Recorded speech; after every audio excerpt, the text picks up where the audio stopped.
কেমন আছেন সবাই? আশা করি ভালো আছেন। আজকে শনিবার 16 নভেম্বর 2024 প্রথম আলো নিয়ে হাজির হয়েছি। দেখেন আজকে প্রথম আলো টাইটেল হচ্ছে যথেচ্ছ অনিয়মের সুযোগ বন্ধ, তবে সংকট কাটে নাই। পর্ব 1, ব্যাংক এবং আর্থিক খাত। দেখেন যদি ব্যাংক বা আর্থিক খাত যদি আমরা স্ট্রং করতে পারি, আর যদি আমরা বিচার ব্যবস্থা স্ট্রং করতে পারি এবং রাজনৈতিক ব্যবস্থা চেঞ্জ করতে পারি, দেশ কিন্তু অটো চেঞ্জ হয়ে যাবে। যে বেশিরভাগ করাপশন বা যা কিছু হয় এটা রাজনৈতিক প্রশ্রয় হয়, রাজনৈতিক ব্যক্তিরা যুক্ত থাকে। এবং এটা যদি চেঞ্জ হয়, আর যদি আপনার চেঞ্জ হয় বিচার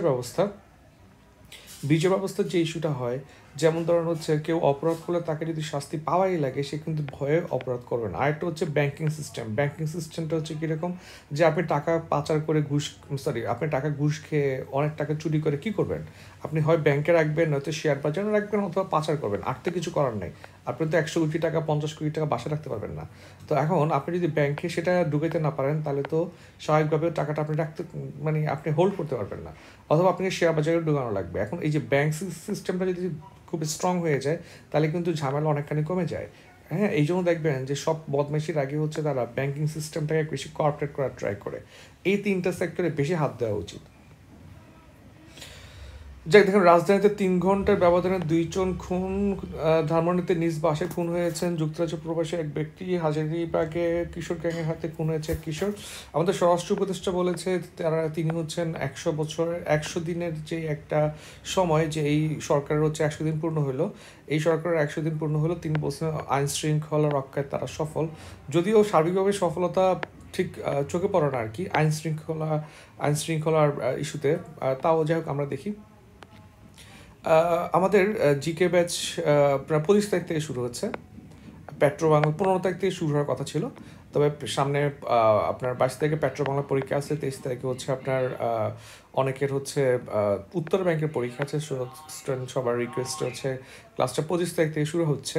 সো আর সম্ভবত আপনার 12 জনের মতো ভর্তি নেওয়া হবে, ব্যাচ ফিল আপ। সো আপনারা চাইলে ভর্তি হতে পারেন, তবে ভর্তি হওয়ার সময় জিজ্ঞেস করে নেবেন যে ব্যাচে ভর্তি হচ্ছে কিনা এখনো, কারণ 12 জনের ফিল আপ হয়ে গেলে আর ভর্তি না হবে না। আসেন দেখি আমরা ভারতের চাহিদার আলোকে বাংলাদেশের চাহিদার আলোকে ভারতের চাহিদাকে দেখতে হবে। এখন মেইন ইস্যুটা হচ্ছে এটা, দেখেন যে বাংলাদেশে আগে যেটা দেখা হইতো যে ভারতের কি দরকার, তারপরে গিয়ে হচ্ছে বাংলাদেশের কি দরকার সেটা দেখা হইতো। কিন্তু আমরা যেহেতু বাংলাদেশের চাহিদা, বাংলাদেশের মানুষ আগে দেখতে হবে বাংলাদেশের কি দরকার, এরপর আমরা ভারতের জিনিসপত্র দেখবো আর কি। ঠিক আছে, এরপর দেখেন ভারতকে হচ্ছে বৃহৎ প্রতিবেশী রাষ্ট্র বলার বিপক্ষে আপনার হচ্ছেন মোহাম্মদ জিল্লুর রহমান। তিনি বলেন বৃহৎ শব্দটার মধ্যে একটা রাজনৈতিক বার্তা আছে। এছাড়া হচ্ছে ভারতের যে আধিপত্যবাদ, যে বিস্তারের একটা একটা প্রচেষ্টা ভারত চালাচ্ছে, এটা কিন্তু এই মোদী সরকার আমলে খুব বাড়ছে। শুধু এটা না, ওরা কিন্তু এখন চীনের সাথে কম্পিট করতেছে, কিংবা হচ্ছে আপনার শ্রীলঙ্কা, মালদ্বীপ, নেপাল, ভুটান এই রাষ্ট্রগুলোকে কন্ট্রোল করার ট্রাই করতেছে, বাংলাদেশকেও এবং মিয়ানমারকেও।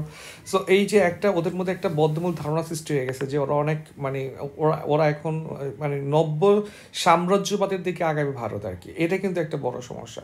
হ্যাঁ, যেমন আমাদের হচ্ছে চুক্তি অসম ছিল, ওদের সাথে আমাদের অর্থনৈতিক সম্পর্ক অসম ছিল, পানি বন্টন চুক্তির মতো কিছু ইস্যু ছিল। এছাড়া সবচেয়ে বড় ইস্যু যেটা ছিল যে আমরা স্বাধীনভাবে আমাদের নীতি গ্রহণ করতে পারি নাই।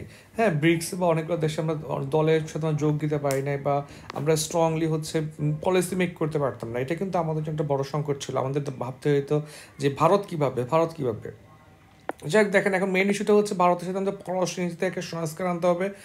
যে এটা বলছেন হচ্ছে আলতা পারভেজ, তিনি বলেন যে বাংলাদেশের স্বাধীনতার পর ভারতের সাথে বাংলাদেশের সম্পর্কের 2টা ডিগ্রি আছে। একটা ডিগ্রি হচ্ছে কেউ হচ্ছে ভারতের প্রতি আনুগত্য প্রকাশ করে ফেলে, অথবা কেউ হচ্ছে ভারত বিরোধিতা দেখায়। আনুগত্য প্রকাশ করলেও আমাকে হচ্ছে ওরা হচ্ছে প্রজার মতো করে, মানে আমরা প্রজা, ওরা হচ্ছে রাজা, এই টাইপের করে ট্রিট করে। আবার বিরোধিতা করলে শত্রু হিসেবে ট্রিট করে। এই 2টা কারণে হচ্ছে আমরা কিন্তু আমাদের দ্বিপাক্ষিক যে সমস্যাগুলো আছে বা আমাদের চাওয়া পাওয়াগুলো আমরা ঠিকঠাক হচ্ছে আপনার চাইতে পারি নাই। সো এখানে ব্যালেন্সড একটা লাগবে, যে আমরা ওদের প্রজাও না, আবার ওদের সাথে ফাইট করার প্রয়োজন নাই। আমরা একটা ফাংশনাল সম্পর্ক চাচ্ছি, একদম বউ জামাইয়ের মতো বৈবাহিক সম্পর্ক চাই না, আবার শত্রুতাও চাই না। যাই হোক, এরপর দেখেন মত প্রকাশের স্বাধীনতা নিশ্চিত করেছে অন্তর্বর্তী সরকার, বলেছে নাহিদ ইসলাম। প্রথম আলোর হচ্ছে আপনার বৎসর পূর্তি হয়েছে, প্রথম আলোর জন্য শুভকামনা। যে এখন আমাদের আপনার সিনিয়র অফিসারের কিছু কম্বাইন ব্যাচের কিছু সিনিয়র অফিসারের পরীক্ষা দেওয়া আছে আমাদের ওয়েবসাইটে। এছাড়া হচ্ছে আমাদের পেট্রো বাংলার রিসেন্ট জিকের উপর একটা পরীক্ষা আপলোড করা হয়েছে, এবং এই ওয়েবসাইটটাতে আপনারা চাইলে ফ্রিতে আপাতত পরীক্ষা দিতে পারবেন, পর হয়তো পেইড হয়ে যাবে। আমাদের ওয়েবসাইটের ঠিকানা হচ্ছে আপনার লিখে দিচ্ছি, যে www.bengalsociety BENGAL সোসাইটি SOCIETY.org এখানে ঢুকে আপনি সাইন আপ করে তারপর লগ ইন করে আপনি পরীক্ষা দিতে পারবেন। এই পরীক্ষা দিয়ে আপনার পেট্রো বাংলা কাজে আসবে। যাই হোক, এরপর দেখি আবেগনের যুক্তিতে বিবেচনা করতে হবে সংবিধান সংশোধন প্রসঙ্গে আবুল কাসিম ফজলক বলেছেন এটা আমাদের জন্য খুব একটা দরকার নেই। এই যে এখানে আবার দেওয়া আছে, দেখেন আপনার বেঙ্গল সোসাইটি, আপনি এই যে এটা আমাদের ইউআরএল, এখানে এটা দিয়ে আপনি পরীক্ষা দিতে পারবেন আর কি। আপাতত পরীক্ষাগুলো ফ্রি আছে। নিম্নের মানুষের জীবনে কোনো স্বস্তি নাই, এটা একদম সত্যি কথা। দেখেন আমি এটা সবসময় বলে আসছি এবং শুরু থেকে বলে আসতেছি যে এই অন্তর্বর্তী সরকার আপনার এই সরকারের যে উপদেষ্টারা আছে তারা কিন্তু সবাইকে সার্ভ করে না, প্লাস সবার মাধ্যমে কন্ট্রিবিউটেড না। যেমন এই সরকারের যারা আছে বেশিরভাগই আপনার একটা ধনিক শ্রেণীকে প্রতিনিধিত্ব করে। এই জিনিসটা কিন্তু আমাদের আগেও এই সমস্যাটা ছিল, এখনো এই সমস্যা রয়ে গেছে। এটা কারণটা প্লুটোক্রেসি বলা যায়। হ্যাঁ, যে রিচ একটা গ্রুপের মাধ্যমে বাংলাদেশ পরিচালিত হচ্ছে প্লুটোক্রেসি। আমি সবসময় বলে আসছি আমি সরকারের কাছে অনেক কিছু চাই না, আমি শুধু একটা জিনিসই বেশি চাইতাম, সেটা আমাদের কৃষকদের নিয়ে একটা কমিটি বানানো হোক, আমাদের এগ্রিকালচারাল সেক্টর নিয়ে একটা কমিটি বানানো হোক। আমার খুবই কষ্ট লাগে যখন আমি দেখি আমার ডিম আনতেছি ভারত থেকে, আমি চাল আনতেছি ভারত থেকে, আমি পেঁয়াজ আনতেছি ভারত থেকে, আমি আমাদের কৃষি পণ্য 99% কৃষি পণ্য আমদানি করতেছি, তখন আমার খুবই খারাপ লাগে। অথচ আমরা একসময় কৃষি পণ্যের স্বয়ংসম্পূর্ণ ছিলাম। আমরা কেন কি সমস্যা হয়ে গেল গত 15 বছরে যে আমরা ভারত থেকে কিছু না খাইতে পারতেছি না, দাম বেড়ে যাচ্ছে। তাহলে এই সেক্টরে হাত দেওয়া দরকার ছিল আর কি। দেখেন এই যে এখানেও সেই জিনিসটা চলে আসছে, দেখেন এই সরকারের মধ্যে একটা এলিট বায়াস দেখা গেছে। এলিট বায়াস মানে তো আপনারা জানেন যে অভিজাত শ্রেণীর দৃষ্টিভঙ্গির প্রতিফলন লক্ষ্য করা যাচ্ছে, যে আমরা সকল সমস্যায় দেখি সকল সমস্যার কারণ গরিব মানুষ। এই ধরনের চিন্তা ভাবনা এলিট শ্রেণী। যেমন ধরুন আমরা দেখি পোশাক শ্রমিকরা আন্দোলন করতেছে, আমরা দেখি ওরা আন্দোলন করতেছে, ভাই ওরা খাওয়া দাওয়া করতে পারতেছে না, ওদের মাসের পর মাসে বেতন দিচ্ছে না, ওদের ফ্যামিলি নেই, ওদের অসুস্থ হয় না, ওদেরকে ভাত লাগবে না, ওদের কি বেশি টাকা দিয়ে চাল কিনতে হয় না, ওরা করবেটা কি? ঠিক আছে, এখন ওখানে আপনি রাজনৈতিক কিছু ইন্ধন পাইতে পারেন, হ্যাঁ, এটা কিন্তু সম্ভাবনা আছে। দেখেন আপনি দেখেন যে কিন্তু এটাকে আপনি এই রাজনৈতিক কারণ দেখে এটাকে আপনি রিসেট করতে পারবেন না। যেমন ধরুন আমরা ওই যে 5 আগস্টের যে একটা অভ্যুত্থান হলো, গণ-অভ্যুত্থান হলো, হ্যাঁ, এইখানেও কিন্তু রাজনৈতিক ইন্ধন ছিল না, ছিল, অবশ্যই ছিল। যেমন ধরুন আওয়ামী লীগ বলবার বলছে এখানে বিএনপি ইন্ধন দিচ্ছে বা জামাত ইন্ধন দিচ্ছে। এখন জামাত আর বিএনপি ইন্ধন মানুষ শুনবে কেন? কারণ গত 15-17 বছর মানুষ যথেষ্ট ফ্রাস্ট্রেটেড হয়ে পড়ছে সরকারের উপরে। এখন জামাত বিএনপি না, যেই ইন্ধন দিক তারটাই মানুষ শুনবে। সো এই যে ইন্ধন দেওয়াটা কি, দেখেন আমি তখন বলতাম যে আপনি জামাত বিএনপি ইন্ধন মানুষ শুনবে কেন? কারণ মানুষ আপনার ফ্রাস্ট্রেটেড। সেম ভাবে এই যে পোশাক শ্রমিকরা ধরেন আওয়ামী লীগ ইন্ধন দিচ্ছে, আওয়ামী লীগ কথা শুনবে কেন? কারণ পোশাক শ্রমিকরা খাইতে পারতেছে না, ওদের টাকা পয়সা নাই, সো ইন্ধন শুনতেছে। সো এই যে আওয়ামী লীগ যে মিস্টেকটা করছে, এই সরকার যদি সেই মিস্টেকটা করে তাহলে তো লাভ হলো না। হ্যাঁ, সো ব্যাপারটা এরকম পর্যায়ে চলে আসে যে সব কিছুর আপনার আপনার দায় বা সব কিছুর জন্য আপনি গরিব মানুষকে পার্টিসিপেট করলে হবে না। যেমন ধরুন ফুটপাতে হকার উচ্ছেদ করলো, আচ্ছা ভালো কথা, হকার উচ্ছেদ করলো। এখন হকার উচ্ছেদ করলে হকাররা যাবে কোথায়, খাবে কি, করবেটা কি? উচ্ছেদ করলাম তো বুঝলাম, ওদের ধরে পিঠে আপনি বের করে দিলেন, বাট আলটিমেটলি ওদের কি হবে? ওদের জন্য আপনি সমান কর্মসংস্থান দিতে পারতেছেন না, ওদেরকে এডুকেশন দিয়ে বড় করতে পারেন না, এটা তো রাষ্ট্রের দায়। আপনি এমপ্লয়মেন্ট ক্রিয়েট করতে পারেন না, এখন কী করবে ওরা? কী করবে? ব্যাটারি চালিত রিক্সাও নিয়ন্ত্রণ আপনি, ঠিক আছে, ব্যাটারি চালিত রিক্সা অ্যাক্সিডেন্ট হয় সেটা বললাম, ঠিক আছে, জ্যাম হয় সেটাও বললাম। এখন শুধু সব জ্যাম কি আপনার ব্যাটারি চালিত রিক্সার জন্য হয় কিনা আপনি আমরা বলেন।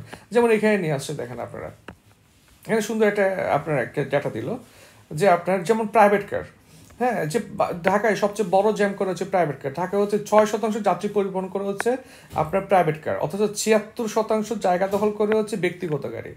যাত্রী পরিবহন করে 6%, মানে 100 জনের মাত্র 6 জনকে পরিবহন করে প্রাইভেট কার, কিন্তু মোট জায়গার 76% দখল করে আছে প্রাইভেট কার। তাহলে আপনি তো প্রাইভেট কারকে আগে ভাঙ্গাচুরা উঠে দেন আপনি। হ্যাঁ, আপনি কি করলেন? আপনি প্রাইভেট কারকে উঠাবেন না, কারণ প্রাইভেট কার ইউজ করেছে বড় লোকরা, বড় লোকের এগেনস্টে আপনি স্টেপ নিতে পারবেন না। ঠিক আছে, আপনি স্টেপ নেবেন গরিব মানুষ যারা আছে, আপনি স্টেপ নেবেন ওই যে অটো রিক্সা হ্যান ত্যান। এখন আপনি বলেন যে অটো রিক্সা তো সেফ না। হ্যাঁ ভাই, ঠিক আছে, বললাম সেফ না, তো আপনি একটা নির্দেশনা দেন যে আগামী 3 মাসের মধ্যে এই সেফটি এনশিওর না করলে এরপর আমি তুলে দিতে পারবো। আপনি সেটা না করলে কি করলেন? আপনি কি করলেন? আপনি ওই যে রিক্সাগুলোকে তুলে ধরলেন, ধরে টরে হচ্ছে এগুলোকে বিক্রি করে দিলেন। হ্যাঁ, যেমন হচ্ছে ঢাকা উত্তর সিটি কর্পোরেশন হচ্ছে আপনার অভিযানে 78টা অটো রিক্সা হচ্ছে এবং 315টা রিক্সা হচ্ছে নিলামের মাধ্যমে 10,05,000 টাকা, এবং হচ্ছে 11 নভেম্বর হচ্ছে আপনার 102টা ব্যাটারি চালিত অটো রিক্সা ও 376টা ব্যাটারি 18,50,000 টাকা বিক্রি করে দিলেন। ঠিক আছে, এখন ওই যে লোকটা যে রিক্সা যে কিনছে, নিলামে যে সে কিনলো, তিনি যে আপনার ক্ষুদ্র ঋণ নিয়ে যে রিক্সা ব্যাটারি কিনলো, তাদের ঋণ কিভাবে পরিশোধ করবে ওরা? ওদের ফ্যামিলি নিয়ে ওদের খাওয়া দাওয়া করা লাগবে না? এখন এই যে মূলত আবার অনেক রিক্সাওয়ালার সাথে আমি কথা বলি, ওরা গত সরকারের আমলে হচ্ছে বিভিন্ন জায়গাতে হচ্ছে মামলা টামলা খেয়ে এরপরে শহরে রিক্সা চালাচ্ছে। তো এই মানুষগুলো যাবে কোথায়, কি করবে? মানে ওরা আগের সরকারের আমলে মারা খাচ্ছে, এই সরকারের আমলে মারা খাচ্ছে, তাহলে তো হলো না রে ভাই। আপনাকে হচ্ছে আমার একটা অ্যাপ্রোপ্রিয়েট ডিসিশন নেওয়া লাগবে। এইটা আওয়ামী লীগ করে আসছে, তারপরে এখন আপনিও করতেছেন, তাহলে তো চেঞ্জ আসলো কোথায়? গরিব মানুষের দিকে কেউ তাকাচ্ছে না, সব ডিসিশনগুলো দেখবেন হচ্ছে বড় লোকদের ফেভারে যাচ্ছে, গরিব মানুষের বিপক্ষে যাচ্ছে। দেশটা আসলে বড় লোকদের করে ফেললে হয় তাইলে। তারপর দেখেন 11 নম্বর, প্রধান উপদেষ্টা ফেসবুক অ্যাকাউন্ট থেকে শুল্ক হ্রাস করার ফলে আলু এবং পেঁয়াজের দাম কমার দাবি করা হলো। সেদিন সরকারি প্রতিষ্ঠান টিসিবির হিসেবে আলু এবং পেঁয়াজের দাম 1 মাসের আগের তুলনায় যথাক্রমে 27 এবং 22% বেশি এবং 1 বছর আগের তুলনায় 47 এবং 10% বেশি ছিল। তো দেখেন এই যে আবার হচ্ছে ভুলভাল আপনি ডেটা দেওয়া যাবে না এবং হচ্ছে ভুলভাল ক্লেম করা যাবে না। ঠিক আছে, আইন শৃঙ্খলা এই যে আমাদের স্বরাষ্ট্র উপদেষ্টা বলো তারা সফল। এখন তারা সফল কি সফল না, এটা তবে জনগণ দেখবে, এটা দেখবে হচ্ছে ওরা সফল কিনা। আমরা ওনাকে জাজ করবো, কারণ আমরা ওনাকে আন্দোলন করে ক্ষমতায় আনছি। এখন নিজে যদি নিজেকে সফল বলে তাহলে তারা আমাদের লাগতেছে না। হ্যাঁ, এখন এইগুলো হচ্ছে মানে একটু দুঃখজনক ব্যাপার, এগুলোতে একটু ফোকাস করা লাগবে আর কি। হ্যাঁ, 100 দিন কিন্তু খুব কম সময় না। দেখেন সরকারি নির্মাণে পোড়া ইটের ব্যাপার বন্ধ করা হবে বলেছে আপনার রিজওয়ান হাসান। এটা নোট করে রাখবেন অবশ্যই, কারণ হচ্ছে আমরা পরিবেশ নিয়ে সরকারের স্টেপ এটা দিতে পারবো আমরা। তাহলে এই সরকার আপাতত দুইটা জিনিস আমরা অ্যাটলিস্ট অ্যাড করতে পারবো। একটা পলিথিন নিষিদ্ধ, যেমন ধরুন হচ্ছে এই উপদেশ 3 নম্বর থেকে পলিথিন নিষিদ্ধ, পলিথিন বা আপনার পলিপ্রোপাইন আপনার শপিং ব্যাগের বিরুদ্ধে কার্যক্রম শুরু করা হয়েছে। এটা একটা হচ্ছে এটা একটা নোট করে রাখতে পারবেন আপনারা। পরীক্ষামূলকভাবে নেপাল থেকে 40 মেগাওয়াট বিদ্যুৎ পেল বাংলাদেশ, এটা অবশ্যই নোট করা লাগবে, নোট করে রাখবেন।